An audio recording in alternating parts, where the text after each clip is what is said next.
Welcome back to My Project Ideas. This is an ongoing series on SAP ABAP CDS and SAP ABAP RAP. In our previous videos, we have focused upon creation of basic SAP ABAP CDS files. And on the same concept, we have also created something called SAP Cloud REST Full Application Programming. So we have focused upon the Cloud RAP version. But as of now, the industry is more focused on the on-premise version. So that's something called SAP ABAP RAP. So in this particular video, we'll also focus on the same thing. And within SAP ABAP RAP also, we'll focus something called managed RAP. So these will be the table of content that we will be discussing in this video. So we'll start with the basic introduction of SAP ABAP RAP. Then we'll focus upon the architecture that will actually help us to understand how exactly the files are associated with each other, what files are responsible for what functionalities, and how exactly this entire architecture will be created so that we get the end result. Thereafter, we'll discuss about the environment setup for the cloud and as well the on-premise. Then once we discuss that, we'll actually set up the environment, development environment, and then we'll focus a bit of introduction on data modeling with core data services, something that we've already covered in previous videos, but we'll again have an overview. Thereafter, we'll discuss the differences between the managed and the unmanaged scenarios. And thereafter, we'll start with actual managed based RAP application development. While doing that, we'll also perform something called CRUD operations. So that is the main point of doing this entire video.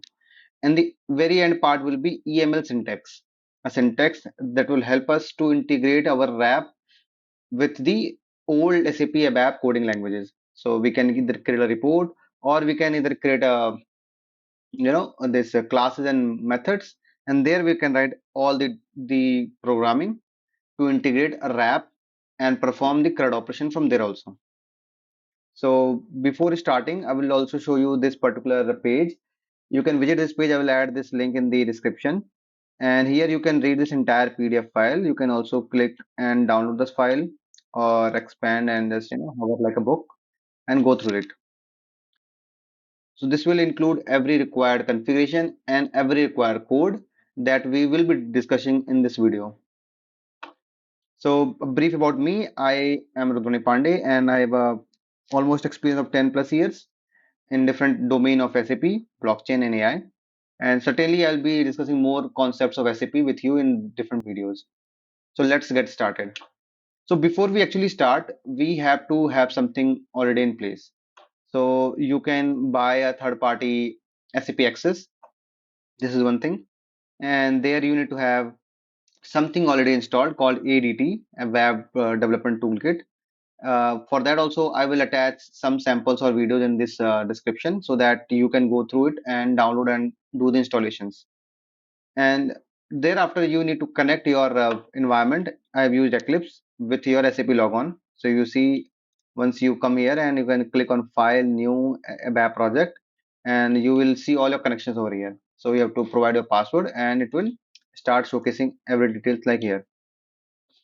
These are the prerequisites before we start development. Okay, so let's get started with the introduction of ABAP RAP. So as we know, the RAP stands for RESTful Application Programming.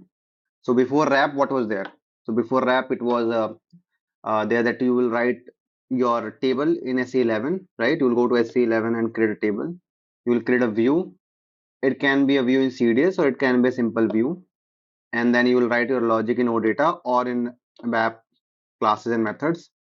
In the OData, if you're writing, you will be writing some operations like creation, updation, deletion, modification. Even for read also, you might be writing some code or you will be directly binding the CDS with the OData. So there will be three structure. The lower is table in SE11.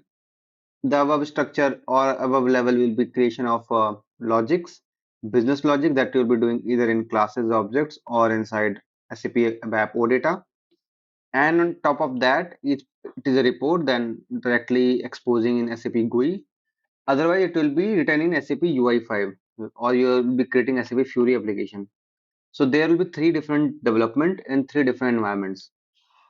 So if we merge these three all together and write at one place, it will be something the RAP will be doing.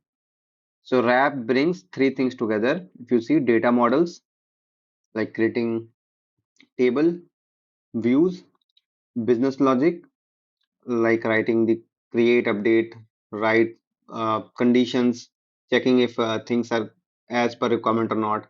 You have chosen some drop down, it is supported or not, something like those definitions, or you can say cross checks you can write here. And the user interface, by that we mean the front end application. All three things are written within the ABAP environment at one place. Okay, this is how RAP is better than every other tools that we have as of now. So apart from that, like we are not focused here to create something called reports and all. RAP is focused on Fury applications. But as I mentioned in the initial part, we have something called EML, which we can use to implement and create RAP based reports also. But that is also something that we do not want to create. If there are two types of projects, something called greenfield and something called brownfield. So greenfield projects are those projects where you develop everything from scratch. You get a project and the manager asks you to write everything from scratch, the tables and everything you have to create from scratch. So in those use cases, you will never need to ever create something called EML statements and all. But in cases where there are existing objects, like reports are there, you have to interact with them. So what we do is like we implement those things, like RAP is also created in parallel, and the old code is also updated using the RAP EML statements. Yeah, fine. So we'll come back to the intro part. So what are the use cases? So whatever SAP has use cases will be covered from RAP. So three examples I have given here: developing SAP Fury applications, right, with CRUD operations, exposing OData services, and building scalable SAP S for HANA applications. So all these things you might be doing on daily basis, or you might be planning to work, are something that can be done with RAP. Okay, so what are the extra benefits from the existing architecture? So as you have seen that we have streamlined everything in a single environment. We have reduced the repetitive code. So see, if you are going for managed one that we are going to learn in this video, there you will not be writing even the CRUD operations. So it means a lot of code is reduced. Automatic written code will take care. And native integration with Fury elements. So you once you used to write your code, you have three different environments of deployment also, right? Now here what is happening is like at single place you are doing everything. So you do not have to deploy things at different places, and all the integrations are done at a single place. Otherwise, what will happen is like you will have to write OData and you will create API. Then in BTP, you will have to create destination. And from that destination, you have to call the OData. So many levels of integration, nothing required here. And the best part is it supports both cloud and on-premise. So this video is for on-premise. We have another video for cloud. That also something will ping here in the description. There you can go and see that we have created everything on cloud. We do not even need ABAP tables. Everything is created there. We deploy even the application over cloud. By cloud, I mean BTP. So these are the benefits. So let's jump into RAP architecture, RAP architecture. So as usual, we'll have three level here also. So the levels have changed. So the first level is data modeling and behavior. By this we mean we'll create serious data modeling. Again, by modeling we mean we'll create tables, and on top of that we'll create serious views. Fine. And then on top of that we'll write something called behavior definition. Behavior definition is a place where you'll enable a few things, like if this particular CDS view will be enabled with create, update, delete or not.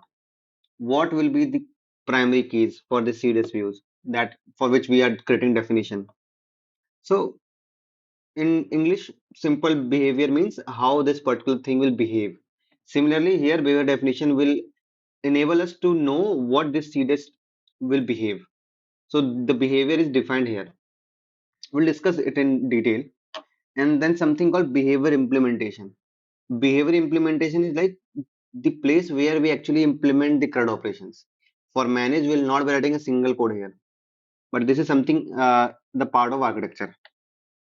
Then something called business service. This is a very old school way of creating services that we used to create in CDS. In previous examples also, we have seen that. So if you go back, you might be creating OData. Then you might be visiting some T codes. There you might be writing those steps where you actually enable the APIs, and that APIs can be used for testing. So they also we used to do two things: service definition and service binding. So those things also can be done within the RAP architecture. The last part is service consumption as a Fury application development. So now there are two use cases. Either the auto-generated code can be used directly for Fury application, or the APIs can be used by a Fury or UI5 developer to implement the what we say the manual code for integration. That is also possible. See, a Fury application has standard approach. There might be some companies looking for some, custom things like they want to do something in UI first and then perform the CRUD operations. So for those use cases, you are free to use those APIs. So this was a basic diagram. If I jump into the detailed diagram, you will see the same thing I've written over here: service consumption, behavior, provisioning, and data modeling. And here we are divided into some parts. So the first part remains the same, exactly the same: CDS modeling, definition, implementation. Apart from that, you can also perform something called CDS queries. So simple CDS will be like taking some filters and performing something, right? But you can also transfer parameters and perform some queries. So that is also part of the lower level. If you go one level up, what we see is business object projection, right? So apart from definition and implementation, you also write a projection view where you enable and disable something for projection. So if you are a CDS guy, you know how CDS works. There you might have seen something called consumption. The same consumption is showcased here as projection. So you can assume projection is equal to consumption. So whatever CDS you views you will create in CDS application, you will start with basic interface, and the last one will be consumption. So here for CDS, the last one will be the projection one. For behavior definition, also the last one will be the projection of the behavior definition, and for implementation also there will be a projection. So for each of the core elements, we create a projection. The projection is like the consumption one. Why we are doing it is like we create two level of implementations so that the last level will be used something in the UI, and before that we can have multiple layers. We'll understand more this these things inside the code implementation part. But just to brief here, we have two levels, and once this level is done, we create a service, we create a binding, the APIs will be generated here, and then we implement or consume those services inside the UI, either via the Fury application or via the custom UI5 application. Perfect. Apart from that, I've also written some things like all files required. So whenever a person is transitioning from CDS creation to RAP creation, the first thing that comes into mind is like a lot of files are there in RAP as compared to what they used to create. So actually, it's not a lot of table or a lot of files. It is just like whatever you are doing in 10 places at a single place you are doing. So that's why you need to have these files. So one example I will show here. This is an example where we are doing a RAP application development for employee details. So in a generic example, what you will do, you will create three tables, right? For employee basic details, basic information, address details, and salary details. And for each of these employee details, you can create a view, and that view will give you all details all together at one click, right? In SE11, I'm saying. And once this is done, you can implement inside the classes, objects, and reports. This is one way of doing it. If you are doing in via CDS, what you will do, you will create an interface view, will create a consumption view, and then implement inside the OData, right? So these are the steps you will be doing there also. So similarly, here also what we do, we create interface view. I will write the projection word. So we'll create an interface view for each of them. And for each of them, we'll also create projection view. So this step is done. So if I come back to the number of files, you will see something called root view and something called child view. So root view is the one that, if you can say, without the root view, other views are not possible. So for employee details, without employee basic info, it's like onboarding an employee. I will take the name. My name is Rudramani Pandey. It will be there in first name, last name, and my city will come later on. And for my name, they will generate an ID, right? So that will be the root view part. The child will view can be the address view. The child view can be the salary view. So without root view, these views are not possible. So this is the first information. For each view, you will need table. Without table, you cannot have details. So where you will be saving my files. So for each view, we need a table, either the root view or the child view. Each root view and child view will be divided into two parts. So that is detailed here. So if you see this example, the first view that I have taken here, the parent view or root view, is the employee info. So I will have a CDS view for employee info. I will have a root. It will be called a root view. How exactly it will be called, we'll see in implementation. And for this child view, sorry, for this root view, for this employee info view, there will be a projection view also. As in CDS, we had basic view, interface view, and consumption view. Here also we have the interface view and the consumption view, which is called actually projection view. The naming has changed a bit, but the prospect remains the same. So now this is completed. Now this parent view is having a child view. So here example will be your address. Address table had a view called address view. That is a child view. For this view also we will have a projection view or consumption view. Now the last one, again, one more employee table we have, employee salary. For this also we'll have a consumption view. So for each of the views, either root view or child views, we had interface view, and for each of them we had a consumption view also. I hope I'm making sense now. So I'll go back here. These two levels are something that we'll do. Once these levels are done, we also write something called metadata extension. Again, if you have worked on CDS, you know that we have something called metadata extension. So metadata extension helps us to write some common English words that will be visible on the UI. So employee ID is there, and we might have something called EMP underscore ID. But in the UI, in the Fury application, you want to see employee space ID. So those things you write in the metadata extension. Again, you want which field to come first, which field to come next. That also you define inside the metadata extension. Again, one more aspect is there that suppose you have created a group of fields for basic info, group of fields for address, group of fields for salary. So which of these will be inside one group? How these fields will be shown in form of a generic form or in form of a table? Those also information you write inside the metadata extension. So for each view, either root view or child view, you need to have metadata extension files, right? So I will go back. For each of them, we have these metadata extension files. The naming remains similar to what we have in the consumption view, like this, exactly like that. Fine.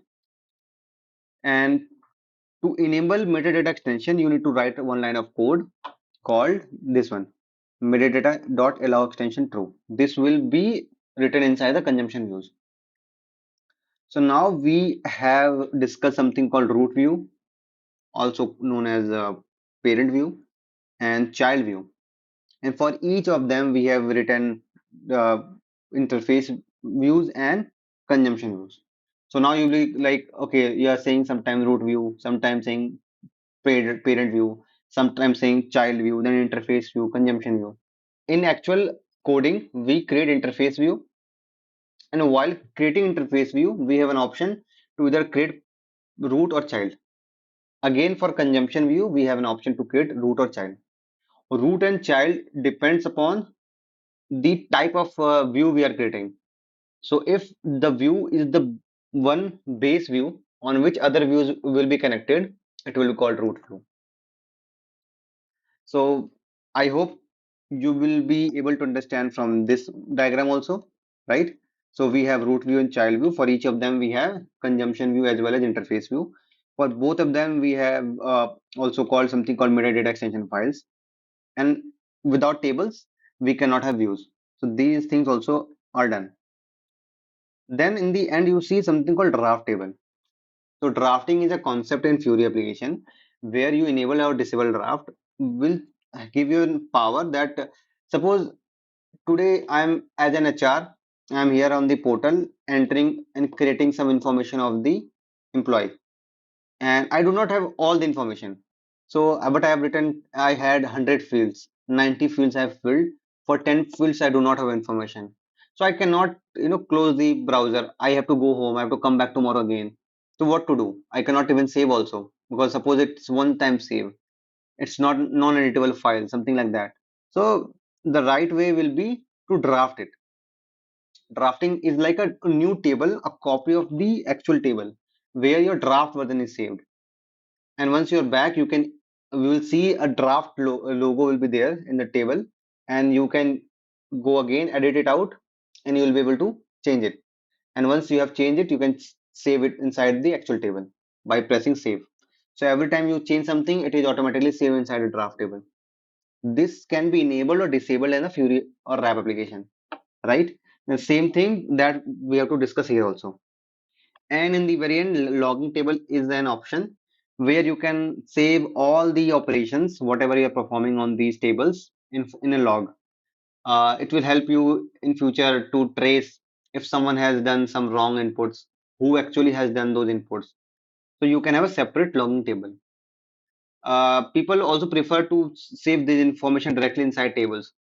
So it's like within a table, you will have fields called, changed by, changed on these information and application name from which this table was accessed. So these can be saved inside this table also. But if you have a bigger application, it's good to have a logging table so that tracing can be done altogether. So these are the files created. Then you create a behavior definition file for these both root view and child view behavior definition. So it's not a different file, it is a single file. Within that file, you write code for each of them. So this behavior definition is created on top of interface view of root. So if I come back here, you will see behavior definition. The root view was EMP basic. On top of this, I have created something called behavior definition. And for all tables, for all the associations, I can write the configuration like draft enablement that I have discussed. You can also write e tag field for lock and draft table. So locking mechanism is there, right? In SAP S11, you might have seen something called enabling the lock, where actually suppose two people are editing a same file, which one will be the one who will save it and whose data will remain in table. So to fix this issue, SAP has the concept of lock. So one person is editing, other person is not allowed. In that duration, the particular row will be logged. And to understand which person has logged, we need the user ID, right? And we also need a time, who has accessed it first. So for that, we provide some field names, which will help wrap architecture to understand who has and when that person has logged the particular row. And then we also write something called table mapping. So CDS field name might be different from table field name. So in the behavior definition, we map it out. Okay, employee ID is written as EMP underscore ID inside table, but inside the CDS view, you have written employee ID as a full text. So we map it out the fields so that there is no confusion for wrap, and they can, the architecture can automatically do all the respective operations. So those things I've explained. You also enable and disable these operations like create, update, delete, custom actions inside the behavior definition. So this was the architecture. I know it's a bit typical, typical or hard to understand what so many files, so many flows, so many things. But once you start development and you start one by one, single by single files, you will get the idea better and you will be able to implement everything. Fine. So all other theories you can read by yourself. I will jump into something called involved technologies. This also we have discussed a lot. So CDS is there, OData is there. OData, you're not writing code for OData this time, but ultimately once you generate the APIs, OData APIs are created. Fury and UEFI will be there for the front-end application. ADT, I told you initially, you have to install ADT. Without that, you cannot perform code operations. And BTP. So BTP will be required if you are planning to deploy your application inside the cloud. So for this scenario, we don't need BTP. So environments. So BTP ABAP environments and SAP S4HANA on-premise. I've already discussed. If you want to deploy everything on cloud, in that use case, your tables, your code, everything will be inside the BTP. If you want to create tables and everything inside SAP S4HANA on-premise, so it will remain inside your SAP S4HANA. For that, I have shown you in the initial part, you go and connect your project like this, file new BAP project and connect your S4HANA instance here. Fine. This also you have the idea which one we'll be using in this particular video. Setting up the environment. So certainly for that we need to download Eclipse or HANA Studio, whatever is there. We need to download something called SAP ADT. Just search on Google SAP ADT. A link will open up and that you can see. From there you can download. Or you can go inside Eclipse and click on tools and add SAP ADT. So for that also you need the link and you need to copy and paste. Since this is a configuration and this is not a very tough configuration, I will share the file or the video link that you can follow and do the implementation. Fine. Data modeling with core data services. Uh, First suggestion will be go through the older videos, understand what are CDS, why CDS came into picture, and what exactly are their operations. Second thing is like we'll just discuss the basic part that CDS core data services came into picture after S4HANA or SAP changed from Oracle to S4HANA database. So they came with something called core data services where your table and other information sits directly inside the database. It means the RAM of a particular database. So if you use laptop, you have something called RAM, ROM, hard disk. So in generic way, database sits inside hard disk and the RAM is the part where we perform all the applications. So suppose I'm browsing something, so every operations is being performed inside the RAM. So RAM has faster speed as compared to hard disk.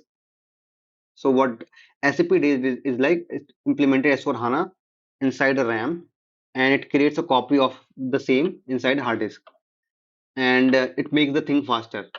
So for the faster operation, they also provide something called a new way of writing code directly in the database, and that was something called core data services. A lot of things can be done. I will not discuss everything here. So let's discuss again managed and unmanaged scenarios. I have already mentioned initially that we have two different scenarios. Managed is the one where everything is taken care by RAP architecture. So RAP architecture will take care of create, update, and delete. We have to just write code to enable and disable them. But in case of unmanaged, it is something which is actually used a lot in SAP labs also, where people actually write creation, updation, and deletion manually. So as I mentioned, managed scenario, those things are written here also. You can go through and read it out. And unmanaged scenario also written. I have a table for you where I mentioned exact differences. So by definition, I mentioned that what is the difference. Data access is also like remains almost same. Behavior is like for custom logic we used something called unmanaged where we write CRUD operations, but some for custom validation managed scenario also works fine. So there also you can do those things. uh, Basic difference just to understand is like suppose you have to start a project where you do not need a lot of custom code. You have to perform simple CRUD operations. You have some logic for checks and all that you can also do in managed. Then go always for managed one. Again, there is a project where you have some custom implementation where simple CRUD operations will not work. You have to perform a lot of validations before you actually perform CRUD operations. In those scenarios, you go for the unmanaged scenario. So this is the basic difference. And in this video, we'll use the managed scenario. So we'll create everything for an employee. Like we'll create basic information, we'll create address for that employee, we'll create table data for that employee, and will not write a single piece of code for create, update, delete. Fine. So in this video is just theoretical part. We'll have another video where we'll be discussing everything practically. So in this video, we have discussed everything that you should know in terms of theory. Okay. So we'll not discuss these things as of now. I'll jump down. So I'll go to the top and we'll show you what we have covered. So we have covered the RAP, basics of RAP. We have covered the architecture, what are all the flows, what are all the files, and how they are connected. We have told you the environment. There are possible environment are on cloud and premise. We will be using premise. We have discussed technologies like CDS will be there, ADT will be there, Eclipse will be there, and thereafter we'll be using S4HANA. Then CDS. For CDS we have a different video, but we have also discussed like what exactly CDS is and why we need it. Then do different scenarios like manage and managed, right? And what are the things that we are going to do in this video? So apart from these concepts, there is a concept called EML syntax. For this, we'll create a different video itself so that you will just focus upon the EML syntax concept. Fine, that's it for this video. In the next video, we'll go through the manage CRUD operations. We'll create each file one by one, add the code, understand each line of code, and perform the CRUD operations using Fury application. Thank you.